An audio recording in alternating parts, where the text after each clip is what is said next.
Hello বন্ধুরা, বাংলায় একটা প্রবাদ আছে, কাজের ছলে মাটি কুড়িল হাত, হঠাৎ হয়ে জাগে রত্নের প্রবাদ। এই প্রবাদ বাক্যটি কতটা সত্য আর বাস্তবসম্মত হতে পারে তা এখনই জানতে পারবেন। কারণ মাটি খোঁড়া ছাড়াই কেউ স্ফটিক কান্না করে, কেউ বা সাপের কালো পাথর বের করে রাতারাতি ভাগ্য পরিবর্তন করে ফেলেছে। কিভাবে সাধারণ মানুষের হাতেই ধরা দিয়েছে পৃথিবীর সবচেয়ে মূল্যবান পাথর, যেগুলো এক জীবনে একটিও দেখা ভাগ্যের ব্যাপার। এই ভিডিওতে আপনি সেগুলোই দেখতে চলেছেন। তো স্বাগত আপনাকে রহস্যময়ের নতুন এপিসোডে। ফ্লোরাইড পাল। এই বিশাল গোলক পাথর দেখে যদি মনে করেন মানুষের তৈরি, তাহলে আপনি ভুল। কারণ এই বিশাল মুক্তা পুরোপুরি প্রাকৃতিক সৃষ্ট।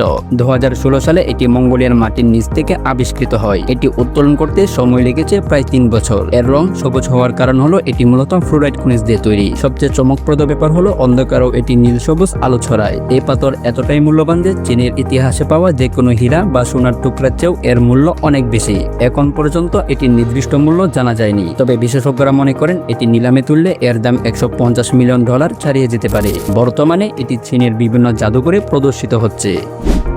Cobra stone. আসলে এ পাথর কোনো খনিজ সম্পদ নয়, বরং কোবরা সাপের মাথা থেকেই সংগ্রহ করা হয়। সাধারণত এটি দক্ষিণ আমেরিকা, আফ্রিকা, ভারত ও এশিয়ার কিছু অঞ্চলে পাওয়া যায়। কিন্তু প্রশ্ন হলো, এত বিপজ্জনক সাপের কাছ থেকে কেন এ পাথর সংগ্রহ করা হয়? এর উত্তর হলো, অনেকেই বিশ্বাস করে এটি সাপের কামড়ে বিষের প্রতিষেধক হিসাবে কাজ করে। তবে চিকিৎসা বিজ্ঞান এখনো এটি স্বীকৃতি দেয়নি। কিন্তু অনেক জায়গায় লোকমুখে প্রচলিত ঔষধ হিসাবে এটি ব্যবহৃত হয়। এই অলীক বিশ্বাসের কারণে সাপে কাটলে অনেকে অ্যান্টিভেনম না নিয়ে বিষের প্রতিষেধক হিসাবে একে জাদুকরী রক্ষা কবচ মনে করে। অথচ চিকিৎসকরা বলেন এই পাথরের রোগ প্রতিরোধ করার কোনো ঔষধি গুণ নেই।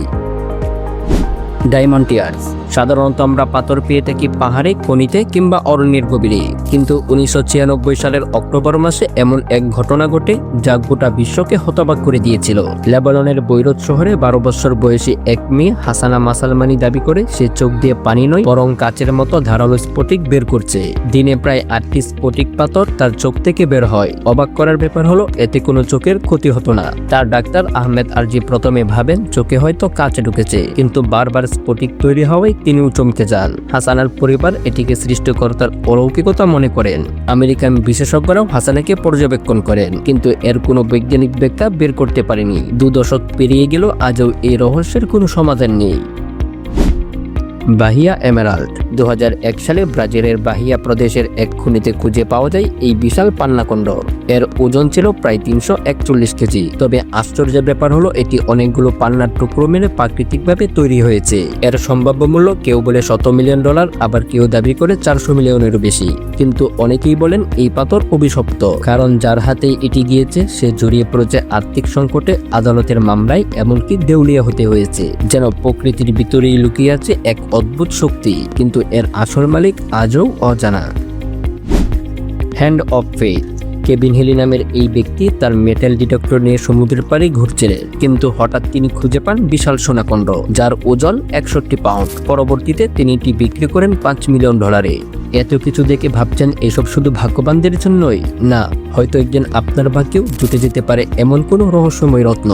ভিডিওটি ভালো লাগলে লাইক করতে পারেন। আর আপনি যদি এমনই অজানা রহস্যময়, রোমাঞ্চকর, তথ্যবহুল, ইন্টারেস্টিং ভিডিও দেখতে পছন্দ করেন, তাহলে রহস্যদের চ্যানেলটিকে এখনই সাবস্ক্রাইব করে পাশে থাকা বেল আইকনে অল প্রেস করুন। তো দেখা হচ্ছে আগামী এপিসোডে। ততক্ষণ পর্যন্ত সুস্থ থাকুন। ধন্যবাদ।